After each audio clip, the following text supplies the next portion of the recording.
خیرکم من تعلم القرآن وعلمہ، تم میں سے بہترین شخص وہ ہے جو قرآن سیکھے اور سکھائے۔ اہدنا الصراط المستقیم، ہمیں سیدھی اور سچی راہ۔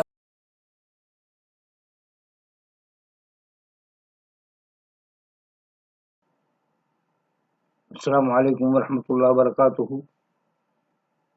حضرات، آج آپ لوگوں کے سامنے میں سورہ آل عمران کی تلاوت کرنے جا رہا ہوں حسب معمول۔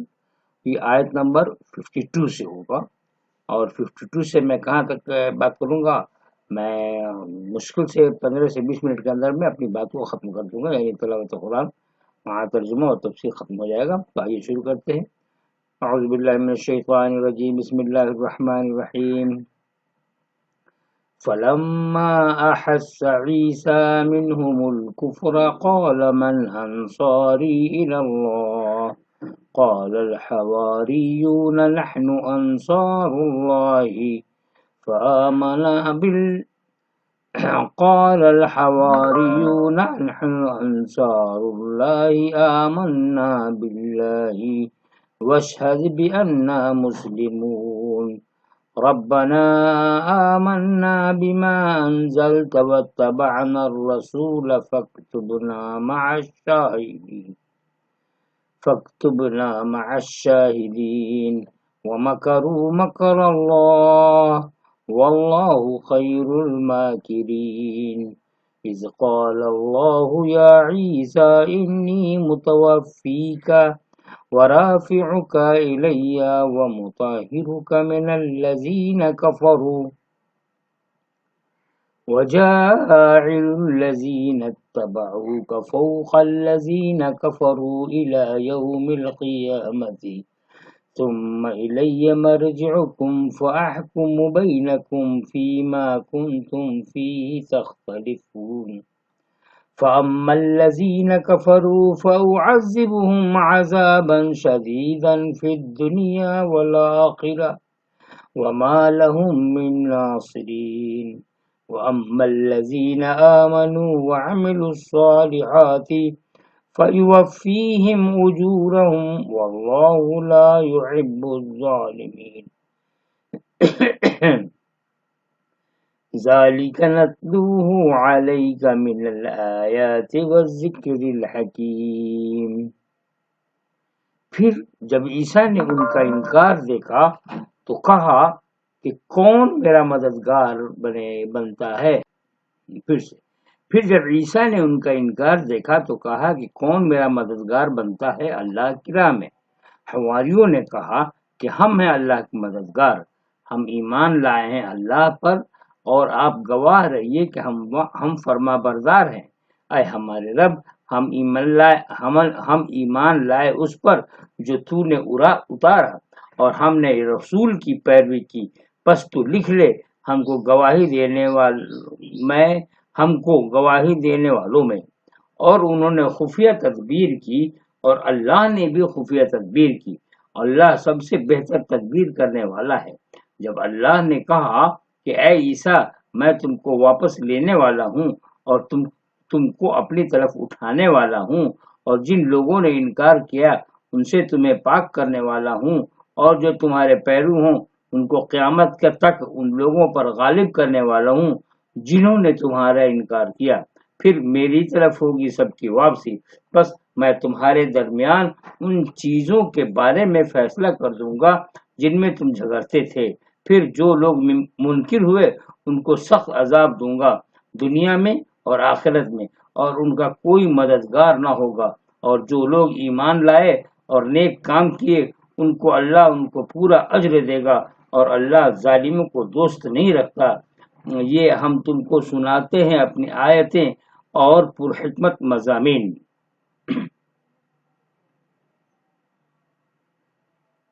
بنی اسرائیل کے بڑوں نے حضرت عیسیٰ کو ماننے سے انکار کر دیا۔ بڑوں کے ہاتھ میں ہر قسم کے رسائل ہوتے ہیں۔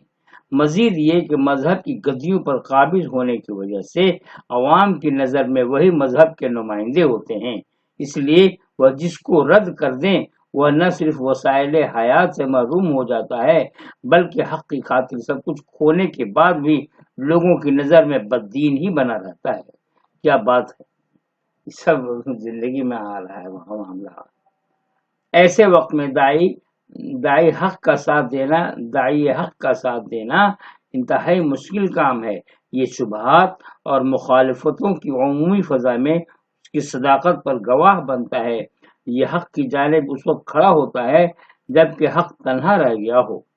جب اپنی بے آمیز صورت میں اٹھتا ہے تو وہ تمام لوگ اپنے اوپر اس کی زد پڑتی ہوئی محسوس کرتے ہیں جو اپنے خلاف حق زندگی پر حق کا لیبل لگا کر لوگوں کے درمیان عزت کا مقام حاصل کیے ہوئے تھے۔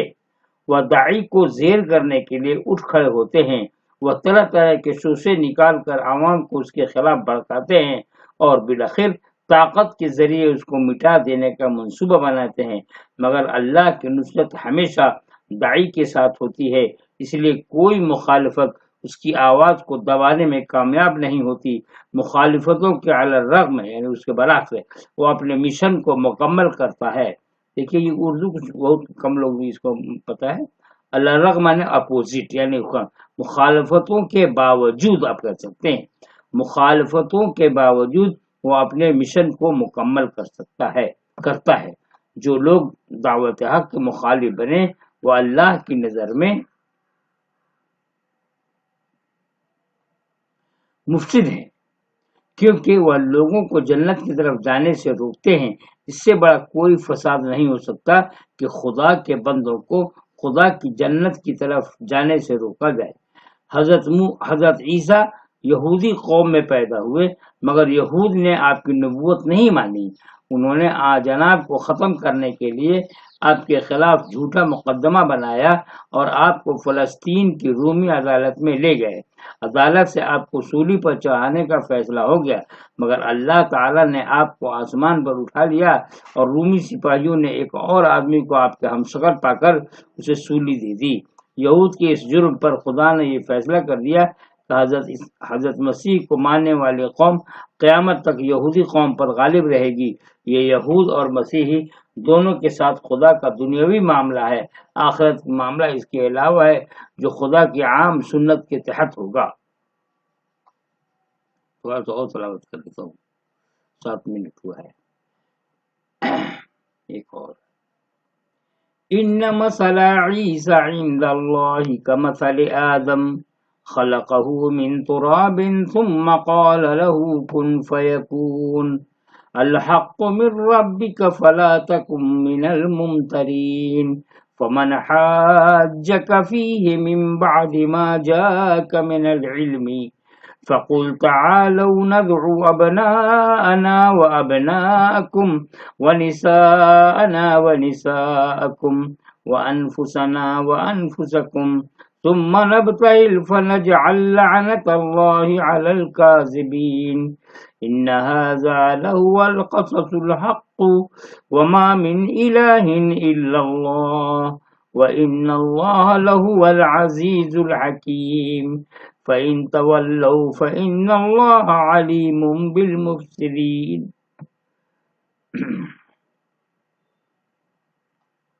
بے شک عیسیٰ کی مثال اللہ کے نزدیک آدم کی سی ہے۔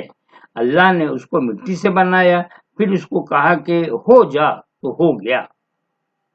حق بات ہے تیرے رب کی طرف سے، پس تم نہ ہو شک کرنے والوں میں۔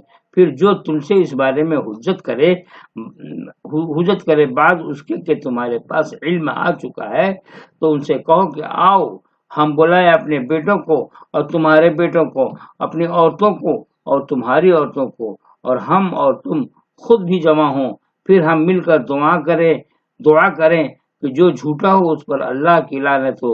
بے شک یہ سچا بیان ہے اور اللہ کے سوا کوئی معبود نہیں، اور اللہ ہی زبردست ہے، حکمت والا ہے۔ پھر اگر وہ قبول نہ کرے تو اللہ مفسدوں کو جاننے والا ہے۔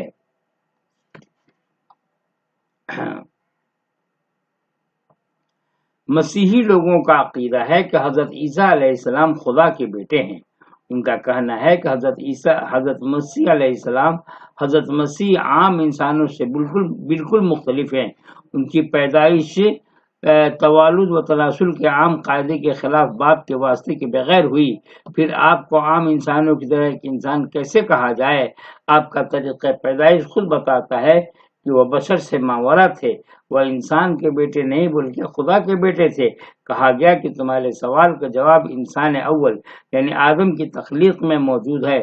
تم خود یہ مانتے ہو کہ آدم سب سے پہلے بشر ہیں، وہ معروف طریقے کے مطابق مرد اور عورت کے تعلق سے وجود میں نہیں آئے بلکہ براہ راست خدا کے حکم کے تحت وجود میں آئے۔ پھر باپ کے بغیر پیدا ہونے کی بنا پر جب آدم خدا کے بیٹے نہیں، ویری امپورٹنٹ بات چل رہی ہے، بیٹے نہیں ہیں، تو اسی طرح باپ کے بغیر پیدا ہونے کی بنا پر مسیح کیسے خدا کے بیٹے ہو جائیں گے؟ نجران یعنی یمن میں ایک جگہ ہے نجران، نزول قرآن کے زمانے میں مسیحی مذہب کا بہت بڑا مرکز تھا۔ ان کے علماء اور پیشواؤں کا ایک وفد 9 ہجری میں مدینہ آیا اور رسول صلی اللہ علیہ وسلم سے مسیحی عقائد کے بارے میں بات کی۔ آپ نے مختلف دلائل ان کے سامنے پیش کیے۔ مثلا آپ نے فرمایا کہ مسیح خدا کے بیٹے کیسے ہو سکتے ہیں جبکہ خدا ایک زندہ ہستی ہے، اس پر کبھی موت آنے والی نہیں، مگر عیسیٰ پر موت اور فنا آنے والی ہے۔ وَإِنَّ عِيسَىٰ يَأْتِي عَلَيْهِ الْفَنَاءُ وَإِنْ عِيسَىٰ يَأْتِي عَلَيْهِ الْفَنَاءُ آپ کے دلائل کا ان کے پاس کوئی جواب نہ تھا مگر وہ برابر کج بحثی کرتے رہے، یعنی مباحثہ کرتے رہے۔ جب آپ نے دیکھا کہ وہ دلیل سے ماننے والے نہیں ہیں تو آپ نے ان کو آخری چیلنج دیا۔ آپ نے فرمایا کہ اگر تم اپنے کو برحق سمجھتے ہو تو مباہلہ یعنی ایک دوسرے پر لعنت کی بددعا کے لیے تیار ہو جاؤ۔ اگلے دن صبح کو اب باہر نکلے۔ آپ کے ساتھ آپ کے دونوں نواسے حسن اور حسین تھے، ان کے پیچھے حضرت فاطمہ اور ان کے پیچھے حضرت علی۔ نجرانی عیسائی یہ دیکھ کر مرعوب ہو گئے اور باہم مشورہ کی مہلت مانگی۔ علیحدہ مشورے میں ان کے ایک عالم نے کہا، تم جانتے ہو کہ اللہ نے بنی اسرائیل میں پیغمبر بھیجنے کا وعدہ کیا ہے، بعید نہیں کہ وہی پیغمبر ہوں۔ پھر ایک پیغمبر سے مباہلہ اور ملاعنہ کرنے کا نتیجہ یہی نکل سکتا ہے کہ تمہارے چھوٹے اور بڑے سب ہلاک ہو جائیں اور نسلوں تک اس کا اثر باقی رہے۔ خدا کی قسم میں ایسے چہروں کو دیکھ رہا ہوں کہ اگر یہ دعا کریں تو پہاڑ بھی اپنی جگہ سے ٹل جائیں گے، اس لیے بہتر یہ ہے کہ ہم ان سے صلح کر کے اپنی بستیوں کی طرف روانہ ہو جائیں۔ بات بہت امپورٹنٹ چل رہی ہے لیکن وقت کا تقاضا ہے کہ میں اس سے زیادہ نہیں پڑھوں گا، 12 منٹ ہو چکے ہیں۔ ایک چیز اور پڑھ لیتے ہیں انشاءاللہ تعالی، دیکھتے ہیں۔ قل يا أهل الكتاب تعالوا إلى كلمة سواء بيننا وبينكم ألا نعبد إلا الله ولا نشرك به شيئا ولا يتخذ بعضنا بعضا أربابا من دون الله فإن تولوا فقولوا اشهدوا بأننا مسلمون يا أهل الكتاب لم تحاجون في إبراهيم وما أنزلت التوراة والإنجيل إلا من بعده أفلا تعقلون ها أنتم هؤلاء حاججتم فيما لكم به علم فلم تحاجون فيما ليس لكم به علم والله يعلم وأنتم لا تعلمون ما كان إبراهيم يهوديا ولا نصرانيا ولكن كان حنيفا مسلما وما كان من المشركين إن أولى الناس بإبراهيم للذين اتبعوه وهذا النبي والذين آمنوا والله ولي المؤمنين وَدَّ طَائِفَةٌ مِّنْ أَهْلِ الْكِتَابِ لَوْ يُضِلُّونَكُمْ وَمَا يُضِلُّونَ إِلَّا أَنفُسَهُمْ وَمَا يَشْعُرُونَ يَا أَهْلَ الْكِتَابِ لِمَ تَكْفُرُونَ بِآيَاتِ اللَّهِ وَأَنْتُمْ تَشْهَدُونَ يا أهل الكتاب لم تلبسون الحق بالباطل وتكتمون الحق وأنتم تعلمون کہو اے اہل کتاب، آؤ ایک ایسی بات کی طرف جو ہمارے اور تمہارے درمیان مسلم ہے کہ ہم اللہ کے سوا کسی کی عبادت نہ کریں اور اللہ کے ساتھ کسی کو شریک نہ ٹھہرائیں، اور ہم میں سے کوئی کسی دوسرے کو اللہ کے سوا رب نہ بنائے۔ پھر اگر وہ اس سے اعراض کرے تو کہہ دو کہ تم گواہ رہو، ہم فرما بردار ہیں۔ اے اہل کتاب، تم ابراہیم کے بارے میں کیوں جھگڑتے ہو؟ حالانکہ توریت اور انجیل تو اس کے بعد اتری ہیں، کیا تم اس کو نہیں سمجھتے؟ تم وہ لوگ ہو کہ تم اس بات کے بارے میں جھگڑے جس کا تمہیں کچھ علم تھا۔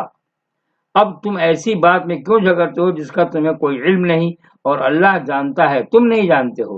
ابراہیم نہ یہودی تھا اور نہ نصرانی، بلکہ حنیف مسلم تھا، اور وہ شرک کرنے والوں میں سے نہ تھا۔ لوگوں میں زیادہ مناسبت ابراہیم سے ان کو ہے جنہوں نے اس کی پیروی کی، اور یہ پیغمبر اور جو اس پر ایمان لائے، اور اللہ ایمان لانے والوں کا ساتھی ہے۔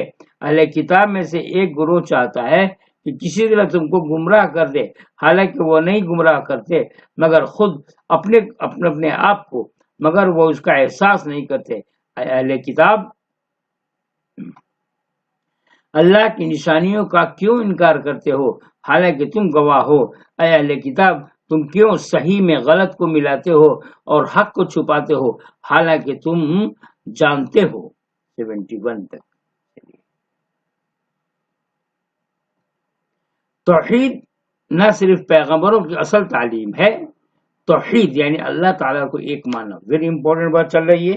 ہم مسلمان کچھ غلط کاموں میں ملوث ہو چکے ہیں، میں کسی اختلافی مسائل میں نہیں کروں گا، لیکن ہم مسلمانوں کو شرک سے بچنا چاہیے۔ آئیے تفسیر دیکھتے ہیں۔ توحید نہ صرف پیغمبروں کی اصل تعلیم ہے، توحید جی ہاں توحید نہ صرف پیغمبروں کی اصل تعلیم ہے بلکہ توریت اور انجیل کے موجودہ غیر مستند نسخوں میں بھی وہ ایک مسلم حقیقت کے طور پر موجود ہے۔ اس مسلمہ معیار پر جانچا جائے تو اسلامی کامل طور پر صحیح دین ثابت ہوتا ہے کہ نہ کہ یہودیت اور نصرانیت۔ توحید کا مطلب یہ ہے کہ اللہ کو ایک مانا جائے، صرف اسی کی عبادت کی جائے، اس کے ساتھ کسی کو شریک نہ ٹھہرایا جائے، کسی انسان کو وہ مقام نہ دیا جائے جو مالک کائنات کے لیے خاص ہے۔ یہ توحید اپنی خالص صورت میں صرف قرآن اور اسلام میں محفوظ ہے۔ دوسرے مذاہب نے نظری طور پر توحید کا اقرار کرتے ہوئے عملی طور پر وہ سب کچھ اختیار کر لیا جو توحید کے سراسر خلاف تھا۔ زبان سے خدا کو رب کہتے ہوئے انہوں نے اپنے نبیوں اور بزرگوں کو عملاً رب کا درجہ دے دیا۔ حضرات، آپ مجھے اجازت دیجیے، میں پھر اس تفسیر کو پڑھنا چاہتا ہوں۔ دراصل ہم مسلمانوں میں ایسے ہیں جو اپنے آپ کہتے ہیں کہ ہم کامل مسلمان ہیں، اور قبروں پر جاتے ہیں اور چڑھاوے چڑھاتے ہیں اور اللہ کے ساتھ کسی اور کو شریک ٹھہراتے ہیں۔ سوری ٹو سے میں نے بہت کچھ دیکھا، جب دیکھتا ہوں مسلمانوں کی حالت تو آنسو آ جاتا ہے۔ میں نے ایک جگہ جا کے دیکھا، قبر پہ یعنی مزار پہ دکن کی طرف مزار میں جو موجود ہیں، جو انتقال ہو گیا، جو قبر میں موجود ہیں، دکن کی طرف پیر ہے، ایک صاحب گیا دروازے پہ اور اتر کی طرف رخ کر کے سجدہ ریز ہے، سجدہ کر رہے، سجدہ کرتے ہوئے میں نے دیکھا۔ وہ سجدہ وہ ایسی جگہ ہے خانقاہ جہاں پہ ایک بہت بڑے عالم ہیں، عالم دین اپنے آپ کو کہتے ہیں، کیوں نہیں ایسے لوگوں کو روکتے ہیں؟ جھکنا تو صرف خدا کے آگے جھکنا ہے، اسی کو توحید کہتے ہیں۔ ہم نماز میں سورہ فاتحہ کی تلاوت کرتے ہیں، قرآن کو سمجھنے کے لیے اور اسلام کو سمجھنے کے لیے بس ایک ہی کافی ہے، ایک ہی آیت کافی ہے، ایاک نعبد و ایاک نستعین، ہم تیری ہی عبادت کرتے ہیں اور تجھی سے مدد مانگتے ہیں۔ تو یہ کہاں سے آگے سفارش کرنے والے؟ وہ کون ہے جو کہتے ہیں کہ ہم کو اللہ تعالیٰ سے سفارش کر دو؟ خدا خیر کرے ایسے مسلمانوں پر۔ آئیے اس کو میں پھر پڑھتا ہوں۔ آپ لوگوں میں سے جو انٹیلیجنٹ لوگ ہیں، سمجھدار ہیں، اور اگر صحیح راستے پہ نہیں ہیں تو خدا کے واسطے قرآن کا مطالعہ کیجیے اور توحید پر قائم رہیے. اس کو میں پھر ترجمہ کرتا ہوں، تفسیر کرتا ہوں. توحید نہ صرف پیغمبروں کی اصل تعلیم ہے بلکہ تورات اور انجیل کے موجودہ غیر مستند نسخوں میں بھی وہ ایک مسلم حقیقت کے طور پر موجود ہے. اس مسلمہ معیار پر جانچا جائے تو اسلام ہی کامل طور پر صحیح دین ثابت ہوتا ہے، نہ کہ یہودیت اور نصرانیت. توحید کا مطلب یہ ہے کہ اللہ کو ایک مانا جائے، صرف اسی کی عبادت کی جائے، اس کے ساتھ کسی کو شریک نہ ٹھہرایا جائے، کسی انسان کو وہ مقام نہ دیا جائے جو مالک کائنات کے لیے خاص ہے. یہ توحید اپنی خالص صورت میں صرف قرآن اور اسلام میں محفوظ ہے. دوسرے مذاہب نے نظری طور پر توحید کا اقرار کرتے ہوئے عملی طور پر وہ سب کچھ اختیار کر لیا جو توحید کے سراسر خلاف ہے. زبان سے خدا کو رب کہتے ہوئے انہوں نے اپنے نبیوں اور بزرگوں کو عملاً رب کا درجہ دے دیا ہے. ذرا آپ اپنے آپ کو جائزہ لیں گے. ہم لوگوں کو اپنے آپ کو جائزہ لینا چاہیے کہ ہم لوگ بھی اس میں ملوث تو نہیں ہیں. مکہ کے اور آگے بڑھتے ہیں اور دیکھتے ہیں کیا تفسیر ہے. مکہ بہت پڑھنے میں بہت اچھا لگ رہا ہے. میں بیچ میں روک کر کے کہہ رہا ہوں کہ اگر آپ کو میری بات پسند ہے، چاہتے ہیں کہ مسلمانوں کو صحیح راستے پہ لایا جائے، تو اپنے دوستوں میں ضرور شیئر کیجیے اور بطور خاص انہیں کہیے کہ آج کی تلاوت کو سنیں اور غور کریں اور سمجھیں، غور کریں. آئیے میں پھر آگے تفسیر بیان کرتا ہوں. مکہ کے مشرکین اپنے مذہب کو ابراہیمی مذہب کہتے تھے. یہود و نصارہ بھی اپنی مذہبی تاریخ کو حضرت ابراہیم علیہ السلام کے جوڑتے تھے، حضرت ابراہیم علیہ السلام کے ساتھ جوڑتے تھے. ہر زمانہ کے لوگ اسی طرح اپنے نبیوں اور بزرگوں کے نام کو اپنی بدعات اور تحریفات کے لیے استعمال کرتے رہے ہیں. زمانہ گزرنے کے بعد ان کا بنایا ہوا مذہب عوام کے ذہنوں پر اس طرح چھا جاتا ہے کہ وہ اسی کو اصل مذہب سمجھنے لگتے ہیں. ان حالات میں جب سچے اور بے آمیز دین کی دعوت اٹھتی ہے تو اس کے مخالفین اس کو بے اعتبار ثابت کرنے کے لیے سب سے آسان طریقہ یہ سمجھتے ہیں کہ عوام میں یہ مشہور کر دیں کہ وہ اسلاف کے دین کے خلاف ہے.